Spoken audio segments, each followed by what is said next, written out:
시청자 여러분 안녕하십니까. 3월 26일 목요일 사사건건입니다.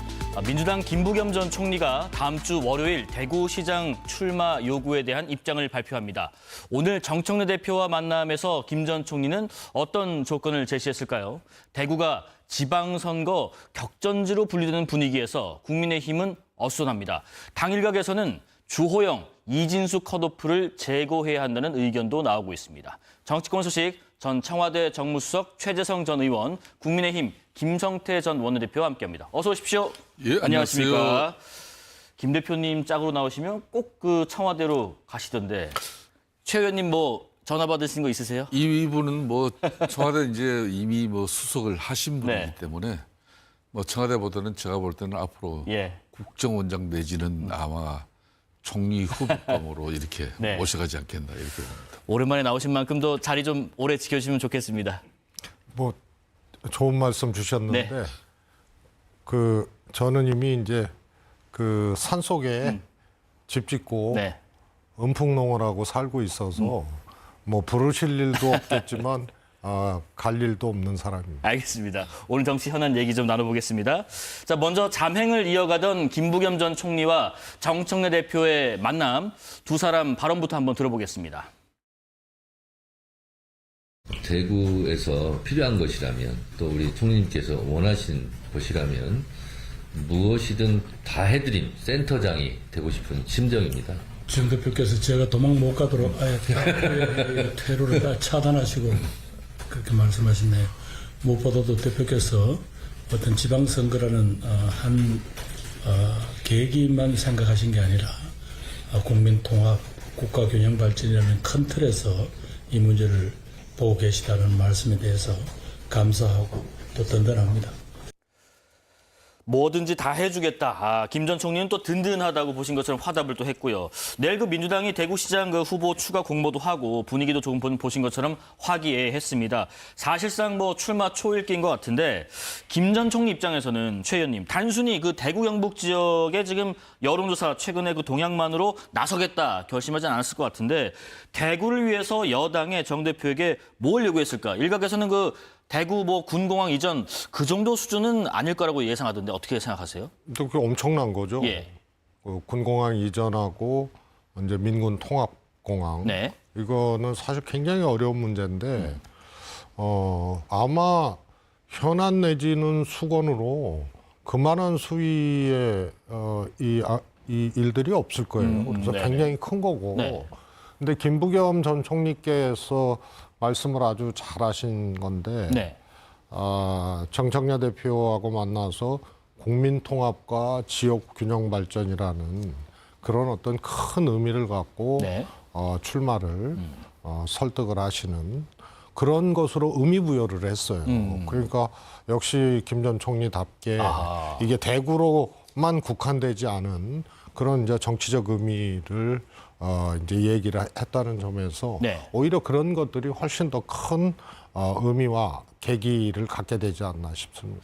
지금 그 김 전 총리의 어떤 그 저력 때문에 아마 대구 출마 여부에 민주당이 좀 공을 들인 것 같아요. 예를 들면 2014년 지방선거에서는 뭐 낙선했습니다만은 대구시장에서 당시에 40% 넘는 투표를 했었고 2010년은 잘 아시는 것처럼 20대 총선에서 대구 수성갑 60% 넘는 득표율로 당선이 됐었습니다. 김 전 총리 출마만 하면은 가능성 크다 이렇게 판단을 한 건가요? 그렇습니다. 이제 말이 씨앗이 된다고 그러더니 실질적으로 대구가 이 보수 진영에서도 볼 때 객전지가 돼버렸어요. 그래요? 그러니까 이 대구가 객전지가 됐다는 것은 그만큼 지금 국민의힘이 절체절명의 위기 상황에 처했다는 겁니다. 보수의 심장이 격전지로 분류되고 있다. 그렇습니다. 예. 저는 저희가 한 두세 달 전에만 하더라도 뭐 대구까지 TK까지는 물론 이제 마지막 이제 갈라파고스의 섬이 될 정도로 여기는 천홍성이다. 그나마 이제 많은 보수 진영의 뭐 지지자들도 그렇게 판단을 했는데 이제 딴 사람도 아닌 김부겸 전 총리가 나선다 그러면은 한 세 가지 요인이 있어요. 네.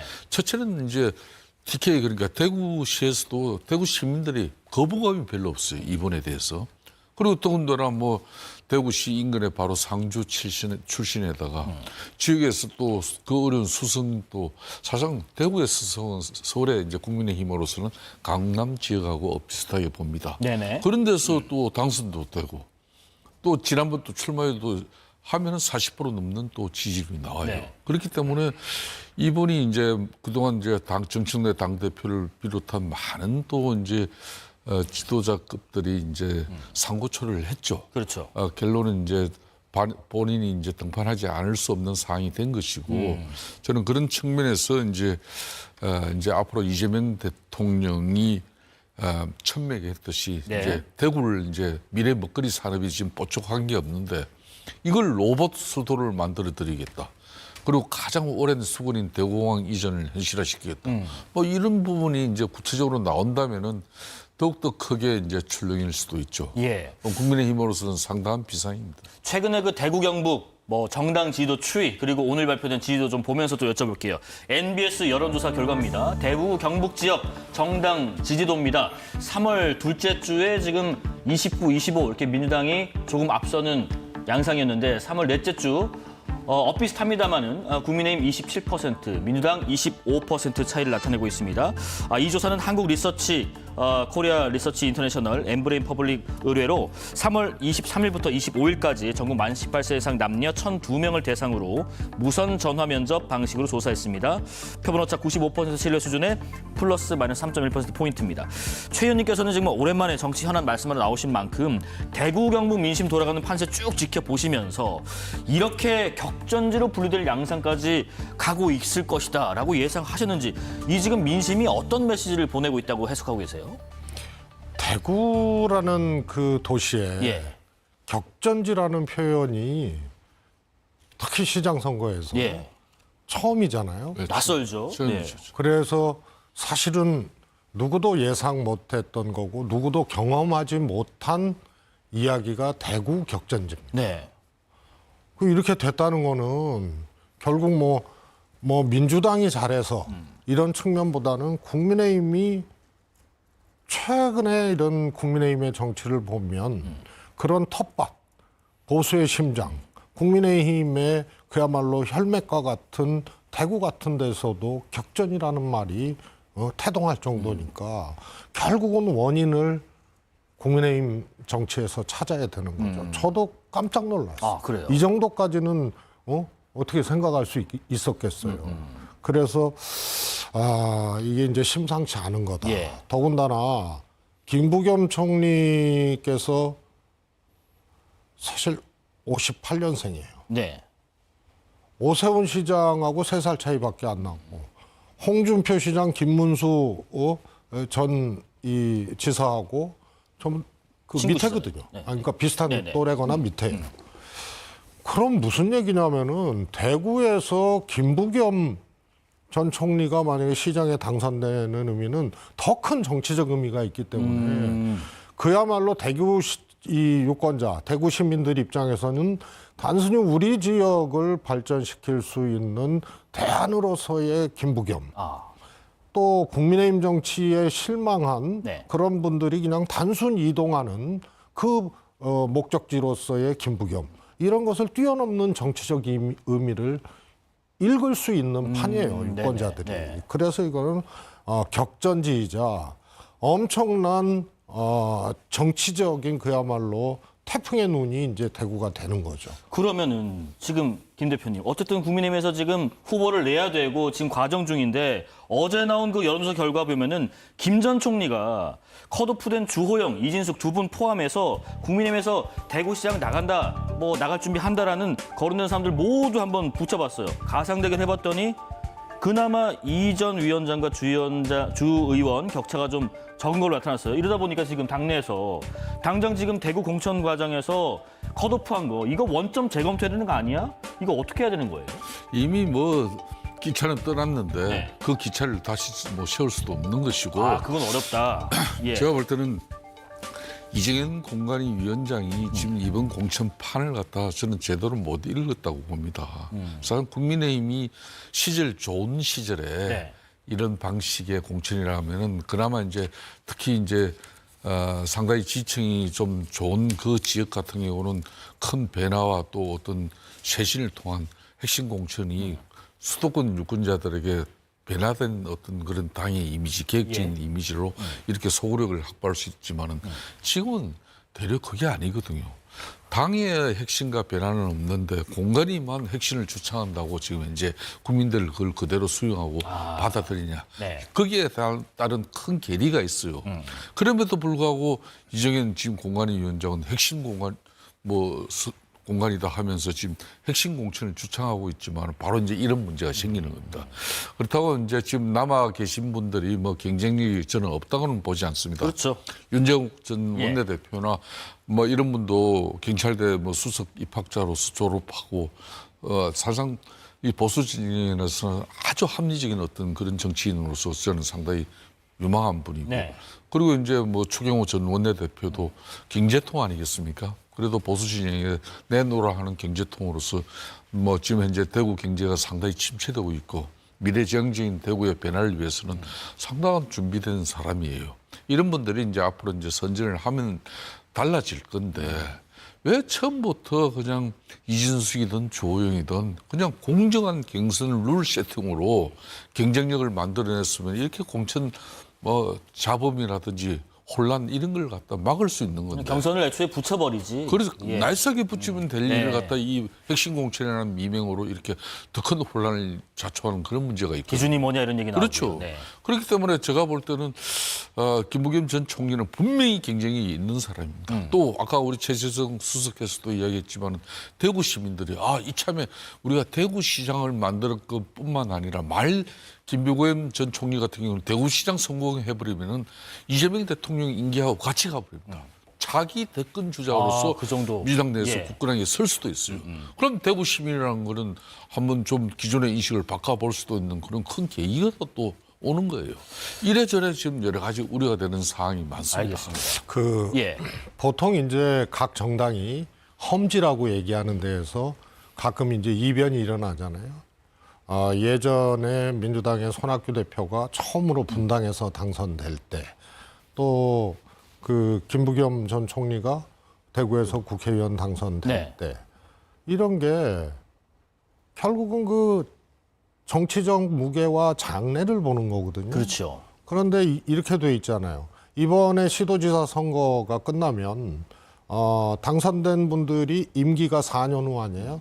그게 6월 달이고 그 한 달 전에가 이재명 대통령 임기예요. 맞습니다. 그러니까 당선된 시도지사들이 대통령 선거 이 경쟁에 뛰어들는데 아무런 부담이 없는 그러네요. 정치적 일정들이거든요. 예. 그런데 생각해 보세요. 국민의힘 완전히 이번에 본때 좀 보여줘야 된다 해서 보수의 심장 대구에서부터 이런 이제 이상 징후들이 나타나잖아요. 네.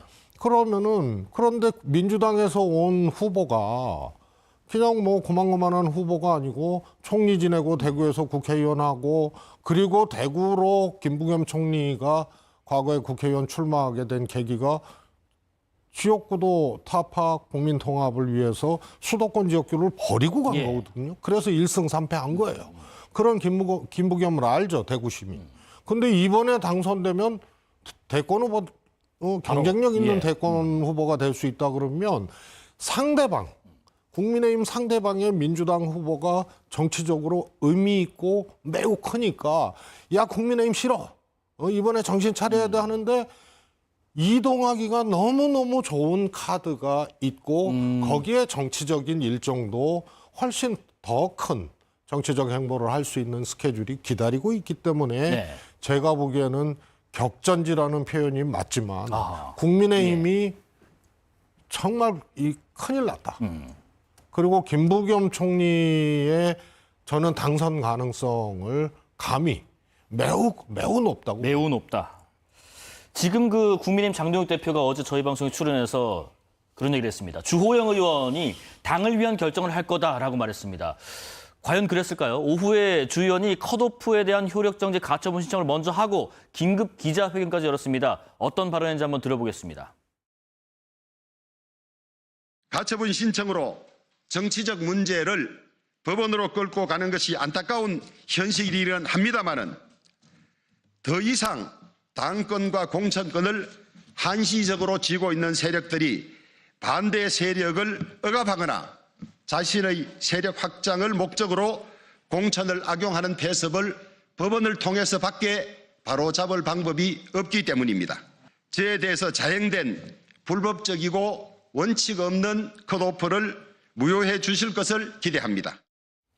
김 대표님, 강경한 지금 입장입니다. 내일 일단 그 가처분 기일 뭐 나온다고 하고 그 결과에 따라서 어떤 행보할지 굉장히 관심이 많이 가는데 조금 전에 그런 얘기했어요. 혹시 무소속으로까지 출마하느냐, 모든 가능성을 열어놓겠다 이렇게 얘기했습니다. 어떤 선택을 하게 될 거로 보세요? 저는 조용 이제 부의장 저분 같은 경우는 사실상 뭐 출신도 대구 지역으로서 육선을 했지만 예. 그 육선을 그냥 쌓아온 건 아니죠. 매번 공천마다 우여곡절이 있었습니다. 그 위기를 돌파하면서 육선을 만들어냈기 때문에 그 역시 엄청난 정치적 자산이고 경쟁력이에요. 네. 그런 사람을 처음에 뭐 이정현 공관이가 뭐 이 중진들 뭐 꽉 먹고 뭐 그런 식으로 이렇게 비판까지 하면서 그게 마음 상해가지고 진짜 뭐 새로운 판을 만들어 줄 수도 있는 사람이 근데 중진들 컷오프 이야기 해놓고는 막상 자기거든. 또 자기 해놓고 뭐 인숙 지금 현재 후보 같은 경우는 또 뭐 보궐선거 판을 갖다 좀 열어주는 것처럼 뭐 그런 얘기 보이니까 나오죠. 더 네. 지금 본인이 정치적으로는 상당히 화가 많이 나 있어요. 저는 참담하고 좀 안타까운 현실이 윤석열 전 대통령도 결국은 정치가 실종돼서 실패한 거예요. 그런데 그런 집권 세력인 국민의힘이 윤석열 전 대통령의 그 뭐 아무랬던 그 상황을 갖다 우리가 완전히 전련도 아직 제대로 하지 못하면서 당내적으로는 결국은 이것도 정치가 실종됐기 때문에 저는 육선의 최외고 중진을 갖다가 이렇게 이제 만드는 상황이거든요. 그렇기 때문에 저는 이제 조용 이제 부의장이 그나마 이제 그래도 이 보수가 다시 이제 뭐 기적적으로 회생하는데 뭐 좀 미랄이 되는 그런 헌신과 희생을 좀 뭐 기대하지만은 네. 저분 성품이 또 웬만해 가지고 화를 잘 내지는 않지만은 한번 시작을 하면은 또 끝장을 보는 사람이에요. 그렇기 때문에 어디까지 갈 건지 그는 제가 뭐 좀 예측은 됩니다만은 상당히 걱정되고 우려되는 그런 현실이 저희가 뭐 좀 편집해서 보여드렸습니다만은 주호영 의원이 기자회견 오늘 발언에서 굉장히 수위가 높은 발언들을 많이 했어요. 자당에 대해서요. 또 이정현 공관위원장에 대해서요. 최 의원님, 그러면은 한간에 한동훈 전 대표와 뭐 연대까지 할 수 있다라는 가능성은 어떻게 예상하세요? 그러니까 그런 연대를 뭐 공개적으로 예. 혹은 뭐 외화시켜서 한다? 뭐 저는 그거는 좀 이렇게 상상이 좀 잘 안 가요. 그렇습니까? 네. 그런데 우리 김성태 전 대표께서 말씀하셨듯이 주호영이라는 정치 잘 볼 필요가 있어요.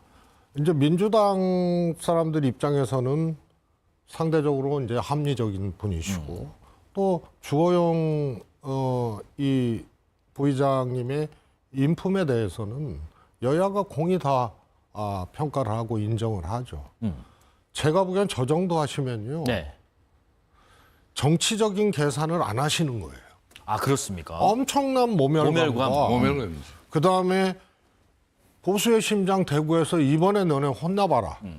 그런 게 이런 이제 집권 여당한테 회초리를 드는 게 아니고 야당 국민의힘한테 회초리를 드는 이런 분위기. 예. 이건 뭐냐면 희망이 없기 때문에 예. 자기가 찍었고 자기가 기대왔던 정당에 희망이 없기 때문에 그럴만 하지 않습니까?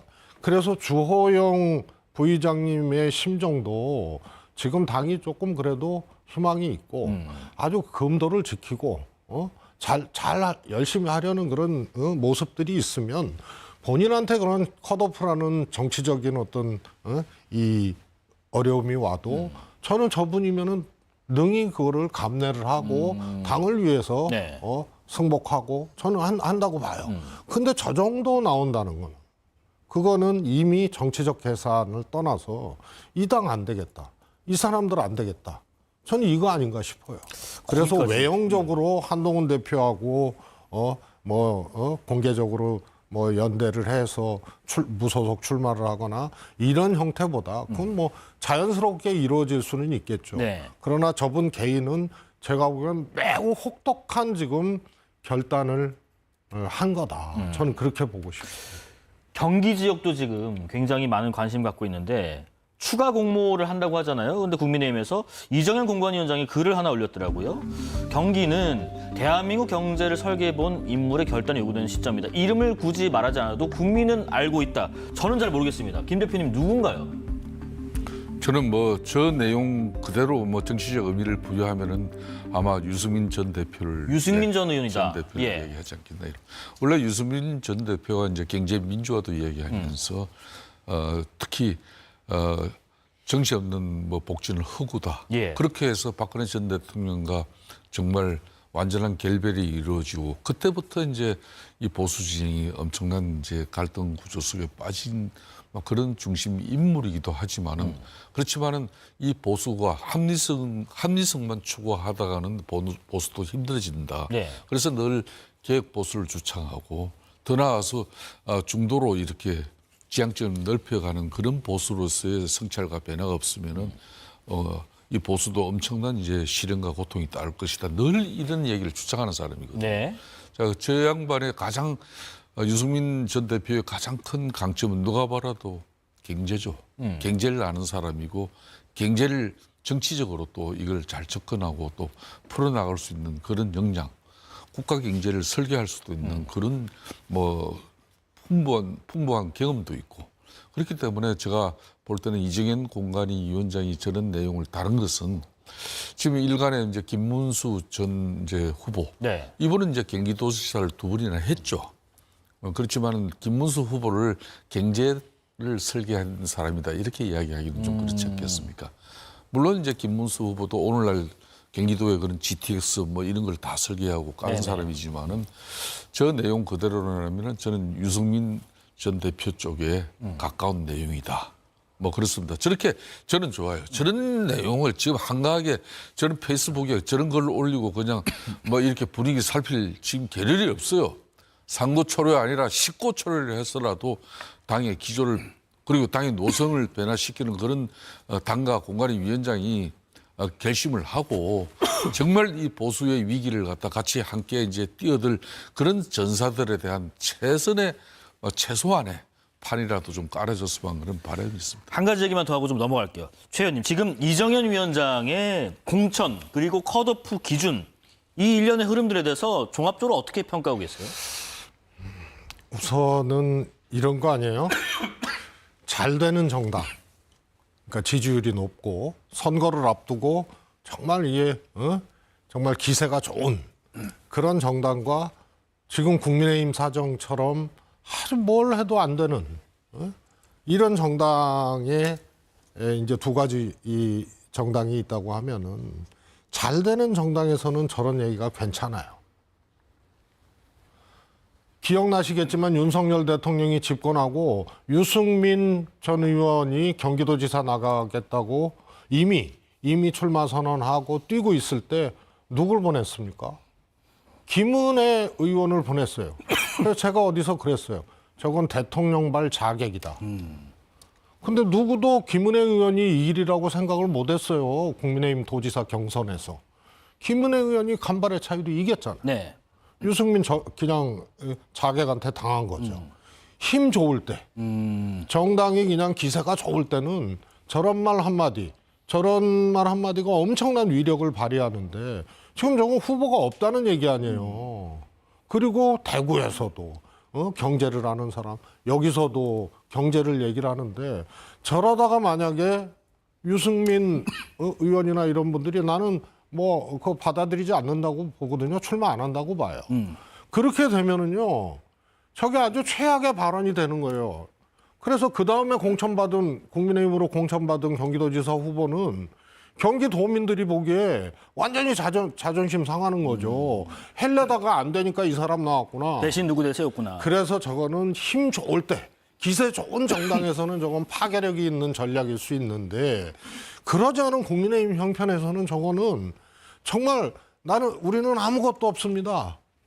우리는 아무 전략도 없고 아무 카드도 없고 그 말에 다름 아닌 거예요. 그래서 매우 저는 지금 국민의힘이 안 되는 정당인데도 계속 자충수를 두고 있고 공천 과정에서 지금 벌써 이렇게 많은 우여곡절과 사건 충돌들이 일어나는 거는 이정현 공관위원장의 판단이나 이 공천을 대하는 태도 또 이런 생각 이런 것들이 조금 상황하고 안 맞는 거 아닌가 싶습니다. 지금 국민의힘 장동혁 대표가 서울 그리고 부산 두 곳이 지방선거에 성패를 가른다. 이렇게 얘기를 했는데 그거는 뭐 민주당도 마찬가지겠죠. 부산시장 그 출마에 나선 민주당 전재수 의원 얘기 좀 잠깐 넘어가 보겠습니다. 전재수 의원 같은 경우는 지금 통일교 정교 유착 의혹을 수사하는 검경 수사 합수본이 전재수 의원이 통일교 측으로부터 받은 것으로 의심되는 명품 시계 종류를 특정했다라는 보도도 나오고 또 그리고 지난해 말에 경찰 압수수색 전에 의원의 보좌진이 사무실 컴퓨터 하드디스크를 밭에 버린 정황이 포착됐다. 이런 보도가 지금 나오는 상황에서 김 대표님, 애초에 전재수 의원에 대한 이 사법 리스크 우려가 있었지 않습니까? 예. 이 우려가 지금 현실화되고 있는 것인가? 어떻게 지금 판단하고 계십니까? 그래서 사실상 이제 뭐 예. 6.3 지방선거가 이제 뭐 70일도 안 남았지 않습니까? 그런 상황에서 지금 이제 민주당 입장에서는 대단히 큰 악재입니다. 그렇지만 앞에 뭐 최재성 수석께서도 이야기했습니다만은 지금 제1야당인 국민의힘이 워낙 죽을 썩고 있으니까 이런 내용도 그냥 듣고 가는 거예요. 그러니까 지금 이제 오늘도 지금 이제 이재명 대통령의 국정운영 지지율이 상당히 높게 나왔지 않습니까? 그러니까 이제 이 지지율은 어떻게 보면 고정된 자산은 아닙니다. 분명히 잠시 빌려온 신뢰입니다. 그런 속에서 이제 민주당의 거대 입법 권력의 지금 입법 독단과 뭐 그런 뭐 독주는 뭐 이런 사법 3법뿐만 아니라 공소, 취소, 거래설 이런 게 이제 민주당 흔히 말하는 지청 내 뭐 방송 플랫폼에서부터 되고 해도 이게 뭐 아무리 야당이 그 부분에 대해서 문제 제기를 해도 국민들로부터 여론이 형성되고 그게 야당 지지 바람으로 이제 6.3 선거로 연결이 돼야 되는데 그게 안 되는 거예요. 뭐 그런 측면에서 저는 이 전재수 사법 리스크 같은 경우도 아니 작년 특검에서 분명히 윤영호 통일교 당시 본부장의 진술에 의해 가지고 한 사람 그러니까 국민의힘 윤핵관의 핵심이라는 권성동 의원은 그걸로 가지고 쉽게 말하면 깜빵같이 지금 가 있어요. 예. 그럼 그때 똑같이 이야기한 지금 민주당 전재수 부산시장 후보 같은 경우는 아직까지 제대로 된 수사도 지금 진행되지 않고 있어요. 이런 측면에서 분명히 공정과 또 형평성 차원에서도 6.3 선거를 앞두고 민주당으로서는 엄청난 악재인데도 불구하고 그런 사람을 부산시장으로 결정을 한다는 것은 그만큼 지금 현재 이 전국을 자신만만하게 가져가는 건데 저는 지금 현재 정치 상황에서 집권 세력이 막 높은 지지율에 이렇게 안주해가지고 이런 오만함에 빠진 이 현상은 동서고금을 막론하고 가장 경계해야 될 사항입니다. 그럼에도 불구하고 국민의힘이 이걸 아프게 지금 현재 데미지를 입히지 못하고 있는 것은 국민의 내적인 지금 현재 윤의견 세력이라든지 부정선거 지지론자 그 사람들을 등에 그냥 엎인 정당의 모습 이거 하루라도 빨리 털어내고 국민들로부터 소구력이 확보된 합리적 보수의 기치, 근본 가치 이걸로 다시 지금 70일 안에 그걸 국민의힘은 변화시켜 나가야 되는 거예요. 지금 그 국민의 입장에서 봤을 때는 민주당에 여러 가지 지금 악재가 있는데도 불구하고 그것이 드러나지 않는 이유들이 지금 여론의 민심들이 참 많이 영향을 미치고 있다는 말씀이신 것 같은데 두 가지 여론조사 좀 잠깐 좀 보고 좀 여쭤볼게요. 한 가지가 부산, 울산, 경남 정당 지지도입니다. 앞선 여론조사와 같은 방식으로 조사가 됐고요. 보면은 지금 민주당이 3월 넷째 주 43%, 국민의힘이 27%를 부산, 울산, 경남에서 지지를 받고 있습니다. 그리고 또 하나가 있습니다. 아까 말씀하신 그 이재명 대통령 국정 운영 평가. 취임 이후 지금 가장 높은 수치가 나타났다고요. 이 조사에서는요. 69%가 국정 운영을 긍정적으로 지지하고 있다라고 보고 있습니다. 최 의원님, 지금 전체적으로 봤을 때 전재수 의원의 이런 사법 리스크도 민주당이 지금 악재고 하지만은 부울경의 민심, 지금 대통령의 지지도 상당히 높은 취임 이후 가장 최고치를 나타내는 상황에서 대통령 지지도가 이렇게 높은 것이 결국에는 이번 지방선거에서 민주당에게도 계속해서 이어지는 선거 승리의 공식으로 가나요? 아니면 꼭 그렇지는 않은 건가요? 저는 어떤 선거든 예. 대통령 중심제 국가 대한민국에서 치러지는 어떤 선거든 네. 대통령의 지지율에 다 선거가 수렴됩니다. 그래서 집권 초기에는 국정안정론, 집권당 밀어주자. 예. 그 다음에 집권 이제 중반 넘어서서는 국정 지지도가 떨어지는 정권은 그런 대통령은 심판론이 나오는 거고. 그래서 이거는 그냥 망고불변의 진리와 같은 현상들이거든요. 예. 당연히 이재명 대통령의 국정 수행에 대한 국민적 평가 이것이 끌고 가는 선거입니다. 그거는 이제 부인할 수 없는 선거고요. 네. 그러면은 국민의힘에서 들고 나올 수 있는 게 견제론이거든요. 그렇죠. 그래서 국회도 절대다수 민주당, 대통령 권력도 민주당. 그래서 살려주십시오. 우리 견제할 수 있게 이 민주주의의 기본 원래 견제를 할 수 있도록 힘을 좀 우리가 모아달라. 부족하지만 우리 도와주십시오. 네. 이렇게 나가야 되는데 국민의힘이 지지율이 높고 권력의 크기가 클수록 자만해질 수 있고 오만해질 수 있는 건 맞는 말씀이에요. 근데 지지율이 형편없는 정당에서 이건 오만하지 않으면은 이렇게 못하는 거거든요. 안에서 내부 총질하고 안에서 징계해서 쫓아내고 딸딸 뭉쳐도 힘든 판에 말이에요. 그리고 국민들한테 무릎이 닳도록 석고대죄하고 엎드리고 견제할 수 있도록 우리에게 도와주십시오. 이렇게 가야 되는데 읍소를 해야 되는데. 모습이 오히려 폭력적이에요. 그리고 국민 여론이나 민심 이런 거 상관없이 그냥 이 상대방 칠 생각이나 하고 쫓을 생각이나 하고 싸울 생각이나 한단 말이에요. 그러기 때문에 대통령 지지율에 수렴되는 정당에서 견제론조차도 꺼낼 수 없는 상황이 바로 이런 상황이라고 보고요. 전재수 네. 의원의 접근에 대해서는 저도 깜짝 놀랐어요. 아, 네. 근데 냉정하게 보니까요. 저 사건이 이번에 터진 게 아니고요. 작년 12월에 하여튼 언론에 다 보도하고 그냥 시끄러웠던 일인데요. 4개월 지났거든요. 그런데 민주당 집권당인 민주당에서 전재수 시장을 부산시장으로 공천했어요. 전재수 의원을. 그건 뭐냐면 집권당에서요. 이 사안에 대해서 충분히 판단할 수 있는 기간이 경과된 후에 전재수 공천을 한 넉 달이 거는 지나고 나서, 예. 정밀하게 이거를 검증하고 판단해 봤다는 얘기고 아하. 정치적으로는 예. 그렇습니다. 두 번째 저 내용을 보면요. 합수본에서 특정 언론사에 준 거 아니에요. 합수본 공식 발표가 아니에요. 특정 언론사에 준 거거든요. 거기서 단독 보도를 한 거를 이제 다른 언론에서 받아서 이제 보도를 했단 말이에요. 예. 근데 그 내용을 보면 딱 이겁니다. 전재수 의원의 지인이 저 명품 시계를 수리점에 맡긴 정황을 포착하고 시리얼 넘버가 일치했다는 거거든요. 근데 보통 저런 일이면은 전재수 의원의 측근이거나 전재수 의원의 보좌진이거나 만약에 받아서 수리를 맡겼다면 전재수 의원의 절친이거나 뭐 이런 게 맞습니다. 근데 그냥 지인이에요.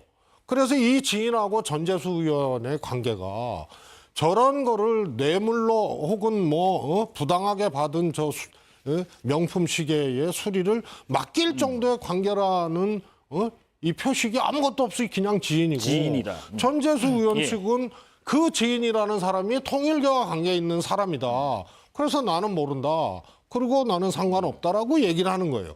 그래서 저는 지인이라는 두 글자에 주목해서 보니 깜짝 놀랐던 저도 저거는 특정 언론사에 이 단독 기사를 주면서 애들 그냥 애매하게 표현을 한 것이다. 좀 엉성하다. 예. 그래서 저거는 제가 보기엔 민주당에서 이미 검증할 수 있는 시간이 있었고 네, 알겠습니다. 그럼에도 불구하고 공천 줬고 합수본 발로 흘러나온 저 얘기는 구체적이지 않다. 이렇게 저는 판단이 돼요. 최 의원 나오셨기 때문에 이 얘기를 좀 짚고 넘어가야 될 것 같습니다. 민주진영에서 지금 검찰개혁 문제 두고 한참 갈등 컸었는데 이제 좀 마무리가 됐죠. 이번에 근데 개파 갈등이 불거진 문제인 거거든요. 먼저 그 유시민 작가가 던진 ABC론 이른바 이 여진이 계속되고 있는 것 같아요. 유 작가가 이게 계속 논란되니까 추가 설명했는데 그 추가 설명 한번 좀 들어보겠습니다. 저는 이미 존재하고 있는 갈등, 표출된 갈등이 왜 일어나는지를 이해하고 설명하는 하나의 도구를 제안한 거예요. 제가 그 갈등을 만든 게 아니고요. 그러니까 이 뉴 이재명을 내걸고 막 이상한 행동을 하는 사람들, 그다음에 명심을 막 내세우는 분들, 이런 정치인들이 왜 생기느냐. 지금 유 작가 표현대로라면은 최 의원님은 그 그룹 중에 A그룹에 속하시는가 싶기도 하고 일단 지금 유 작가는 좀 억울해해요. 이게 내가 갈등을 만든 게 아니라 원래 있던 갈등 양상을 정리한 것뿐이다. 그런 건가요? 저는 유 작가님의 소위 이제 ABC론 그 예. 자체로만 보면은 유 작가님 얘기가 맞아요. 아, 분석이 맞다. 예. 그런데 이 유 작가님의 얘기가 제기된 시점 그리고 그 전에 무슨 일이 있었나 이걸 연장선상에서 보면은요. 아, 매우 이거는 이 그야말로 중차대한 해석을 할 수밖에 없는 그런 갈등적인 발언이거든요. 요것만 딱 얘기하면 유 작가님 얘기가 맞아요. 네네. 그 전에 무슨 일이 있었죠? 조국 혁신당과의 통합. 그게 이제 청와대와 또 이 당대표 정청래 대표 체제와 또 이제 엇박자가 나고 그다음에 검찰 개혁을 둘러싼 또 엇박자가 있었고 네. 또 김어준 방송에서의 소위 말해서 공소취약 거래설 이런 문제 계속 이어지는 과정에서 유시민 작가님도 그 과정에서 다 참전을 하고 한마디씩 했던 사람인데 이거를 얘기를 하니 아하. 한쪽에서는 이런 규정이 어딨냐 이건 갈라치기다 뭐 이렇게 또 비판을 하고 그렇죠. 또 이 말 맞다 하는 사람도 생기는 거예요. 근데 저는요 ABC로는 과거를 현재에 소환해서 현재적 시점에서 이렇게 해석들을 제시를 하고 앞날의 문제까지도 보고한 게 아니라면 이 시점에서 이런 발언을 할 수 있겠느냐라는 생각이 들어요. 그래서 네. 그런데 한 번이 아니고 계속 뭔가 충돌하는 발언들을 하거든요. 그래서 집권당 내에서는요 일종의 이제 분열적 충돌이 지금 계속 이어지고 있는 거예요. 네. 그래서 요체는 이게 벌써부터 차기 권력을 둘러싼 과거에 저기 노무현 대통령의 예를 들잖아요. 노무현 대통령 지지자들이 노무현을 찍었던 또 노무현을 따랐던 이런 이제 뉴 노무현 이런 사람들과 노무현. 갈등이 일어나고 막 했을 때 예. 지지자들이 결국은 대거 지켜주지 못하고 이반했던 이런 거를 예를 든단 말이에요. 과거의 소환이에요. 그리고 현재 뉴 이재명과 올드 이재명으로 이 분석들을 제기하면서 현재적 분석들을 제기하고 이게 제가 보기에는 사람들이 차기 권력을 둘러싼 민주당 내의 갈등과 이런 것들이 시작되는 거 아닌가라는 것을 생각하게 만드는 얘기이기 때문에 예. 과거를 소환해서 현재 분석들을 제기하고 앞날의 문제까지도 이게 제기한 게 아니냐 이렇게 이제 할 수밖에 없는 그런 측면들이 좀 있는 것 알겠습니다. 한 가지 더 있어요. 지금 과거의 문제를 또 소환한 분이 그 송영일 전 대표입니다. 여기에 좀 더 불을 붙인 것 같아요. 22년 대선 때 친문 상당수가 이재명 후보 선거운동을 안 했다. 지금 좀 그 말씀에 하실 말씀 아실 것 같은데 김 대표님께 먼저 잠깐 여쭤볼게요. 송 대표가 왜 이런 얘기를 좀 꺼냈을까요? 그러니까 이제 당시 송영길 대표 입장에서는 예. 흔히 말하는 친문 뭐 비문 뭐 이런 진영에 있을 때 예. 사실상 이재명 대통령을 가장 핵심적으로 도운 사람이 이제 송영길 전 대표죠. 뭐 이재명 대표가 이제 경기도지사하고 위기에 이제 뭐 사실상 배치를 달지 않으면은 사법리스크로부터 엄청난 이익이 있는데 자기 지역구를 갖다 이재명 당시 대표를 위해서 비켜준 사람이에요. 그렇죠. 그렇게 하고 뭐 생뚱맞게 서울시장 후보로 이제 나섰죠. 그래서 참패는 했지만은 그런 이제 송영길 지금 현재 전 대표 입장에서는 지금 당내에서 그러니까 이제 지난번 이제 정청래 당 대표 중심으로 지금 이제 흔히 말하는 뭐 친명 그러니까 반청 그 뭐 이런 인사들 간에 분명히 갈등이 있어요. 좀 전에 이제 최세성 수석이 뭐 많은 내용을 이렇게 쭉 정리를 해서 이야기를 했지만 저게 이제 쉽게 말하면 체제 전쟁이고 권력 투쟁이거든요. 거기에 송영길 전 대표도 자기가 거기에 중심적으로 앞으로 정치적으로 설 수밖에 없는 상황입니다. 그러니까 송영길 당 대표 입장에서는 이번에 보궐선거에서 뭐 배지 한 번 더 달아서 선수 높이는 의미가 아니라 앞으로 이제 8월달 전당대회에 송영길 당 대표도 쉽게 말하면 친명 그러니까 이재명 대통령의 친명 인사들의 뭐 그런 호의 아래 당 대표에 또 도전을 하고 그래서 이제 미래 권력의 중심에 자신이 이제 서는 어떤 그런 구도도 김민석 지금 현재 총리 일방 독주에서 좀 일정 부분 나도 있다 이런 거예요.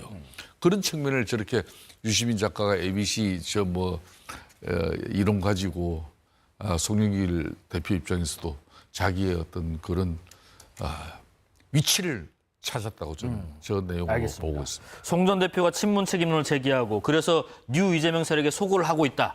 최 의원님 말씀 듣고 마무리하겠습니다. 저는 송영길 전 대표가 예. 이번에 이제 감옥에 조금 계셨잖아요. 그렇죠. 그러면서 생각을 좀 잘 정리해서 보통은 나오는데 영웅의 귀환처럼 착각을 하고 있는 거예요. 근데 뭐 재판 내용은 제가 뭐 얘기하고 싶지는 않지만 사실 이게 별건으로 이 취득된 근거에 대해서 인정할 수 없다는 취지거든요. 맞습니다. 그게 하나 있고요. 그래서 영웅의 귀환은 아니거든요.